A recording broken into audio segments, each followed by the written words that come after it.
Los orígenes de Venecia durante el Imperio Romano están asociados a los habitantes que se instalaron en los islotes de la laguna, formando las primeras poblaciones lacustres.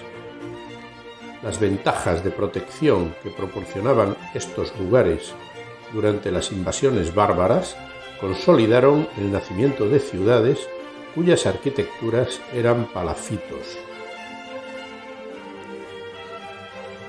La ciudad de Venecia se construyó sobre millones de pilotes de madera clavados sobre el suelo fangoso, ocupando el conglomerado de las islas centrales de la laguna.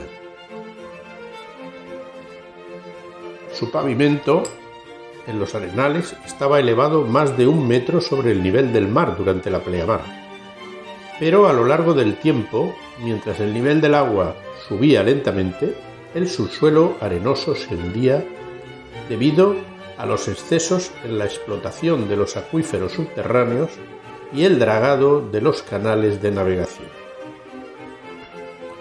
Mencionar la ciudad construida sobre 118 islas con 378 puentes y 45 kilómetros de canales y su patrimonio arquitectónico nos lleva inexorablemente a recordar el permanente peligro que le acecha, la inestabilidad del subsuelo y el constante hundimiento del sitio histórico. El 4 de noviembre de 1966, los intensos temporales de los Alpes inundaron Venecia y otras muchas ciudades del norte de Italia. El viento frenó la salida del agua de la laguna, que no pudo desaguar el aluvión que asoló la ciudad. El nivel del agua subió sobre la rasante de los edificios, produciendo numerosos muertos y acabando con la ganadería de su entorno. Tras estos dramáticos acontecimientos y con la ayuda de la UNESCO, se emprendieron grandes obras conocidas como el Proyecto Venecia y el Proyecto Moisés, para aislar la ciudad durante la subida de las mareas, mediante compuertas sumergibles.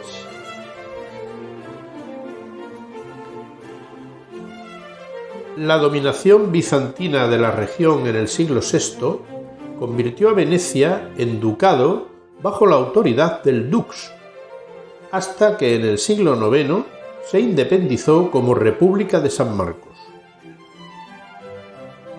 Las huellas medievales más destacadas en la laguna se remontan al siglo XI, con la llegada del románico a las islas. Se trata de una versión mixta del románico lombardo y el arte basilical bizantino. Los dos templos más destacados son Santa María de Torcello y San Donato de Murano. En ambos, los exteriores responden al románico lombardo construido en ladrillo, con decoración de bandas y arcos y galerías en cabecera. Tienen planta basilical con las naves apoyadas en columnas y los ábsides decorados con mosaicos bizantinos. Los campaniles son altas estructuras ciegas en ladrillo y aislados de los templos. Pero el edificio más completo conservado en Venecia de la Edad Media es la Basílica de San Marcos. Se construyó durante el periodo bizantino, con una planta de cruz griega cubierta con 5 cúpulas, para guardar las reliquias de San Marcos tras robarlas en Alejandría. Este primer templo fue quemado hacia el año 1000, siendo reconstruido en el siglo XI por artistas bizantinos de Constantinopla. En el siglo XIII se le añadió el nártex cubierto con cúpulas más pequeñas que envuelve la entrada. Con su decoración intacta de mosaicos, es la obra mejor conservada que nos ha quedado del estilo bizantino. La gran fachada que cubre el nártex ya tiene soluciones románicas y góticas en las portadas y los gabletes. Los mosaicos de la fachada son ya del siglo XVII.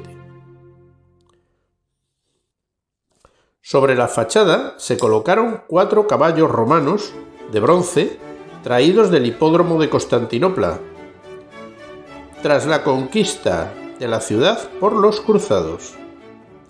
Napoleón se los llevó a París para el Arco del Carrousel, siendo devueltos a Venecia tras la derrota de Bonaparte en Waterloo, y conservados en la actualidad en el museo.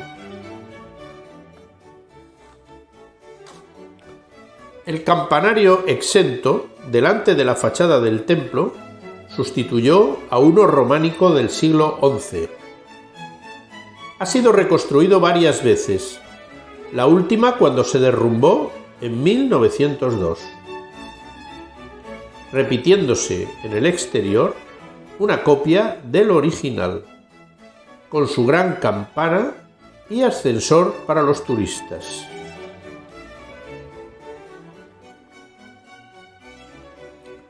Al acabar la Edad Media, Venecia contaba con una importante flota mercante, acaparando el comercio de las especies y las mercancías orientales, lo que desarrolló la ciudad.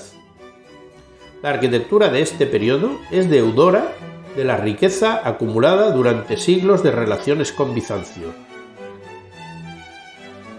No hay interrupción entre el gótico florido y el Renacimiento en sus edificios, durante los siglos XIV, XV y XVI, construyéndose los mejores palacios góticos en la fachada del Gran Canal, como la Ca' d'Oro, el Fondaco de los turcos, el Palacio Foscari, el Palacio Franchetti o el Fondaco de los alemanes, que con sus fachadas de galerías crearon un modelo conocido como estilo veneciano. El más importante y monumental es el Palacio Ducal, la sede del gobierno de la República durante siglos. Su actual aspecto responde a una reforma realizada en el siglo XV. Luego, un incendio destruyó su interior, que se levantó en estilo renacentista, como se aprecia en el patio central. Ningún edificio veneciano sugiere tanto el efecto de hundimiento como este palacio, con sus columnas enanas que han perdido el zócalo y la base del fuste. El Palacio Ducal quedó abandonado en el siglo XIX, siendo restaurado varias veces, hasta su actual destino como museo. Pero la conquista de Constantinopla por los turcos en 1453 paró en seco la expansión marítima de la República Veneciana, debiendo sus habitantes cambiar el comercio por la explotación de la tierra. Es en el Renacimiento, durante el siglo XVI, cuando surja en el campo la construcción de las villas clásicas, como la Foscari, obras del mejor arquitecto de su tiempo, Andrea Palladio. Palladio levantó en la ciudad una serie de iglesias, entre las que destaca por su situación privilegiada en el Gran Canal el Templo de San Giorgio, donde adapta el clasicismo renacentista a las directrices del Concilio de Trento en la distribución de los espacios.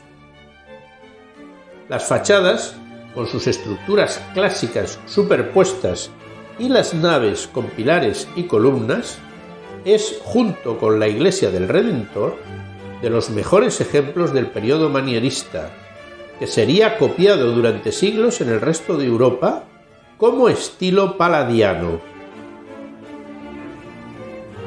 El Renacimiento convirtió a Venecia en una de las cunas de la pintura humanista y clásica. El naturalismo de los cuadros religiosos de los hermanos Bellini, los temas poéticos de Giorgione o la pintura clásica de Tiziano, Veronés o Tintoretto forman la escuela de pintura veneciana, dotada más que otras por el uso del color.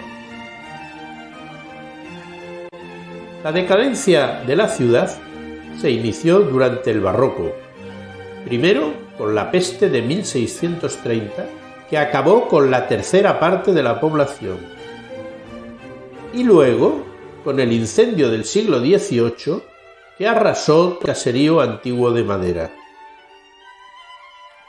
Como respuesta a la epidemia, el arquitecto Baltasar Longuena construyó el templo de Santa María de la Salute, obra maestra del barroco clasicista europeo, con su planta centrada y la gran cúpula destacando en el perfil de la ciudad. Si la pintura fue predominante en el Renacimiento veneciano, en el Barroco lo fue la música, cuyo gran templo, el Teatro de la Fenice, es uno de los mejores coliseos de ópera de Europa.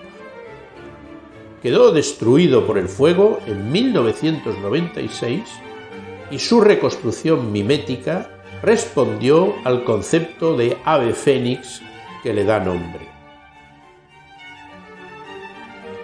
Venecia siempre tuvo una gran flota naval como su máximo distintivo internacional, destinada a la defensa de la señoría y al comercio, hasta el siglo XIX, cuando Napoleón Bonaparte la ocupó y acabó con la República. Tras un largo periodo de ocupación austriaca, acabó uniendo sus destinos a la Nueva Italia desde mediados del siglo XIX.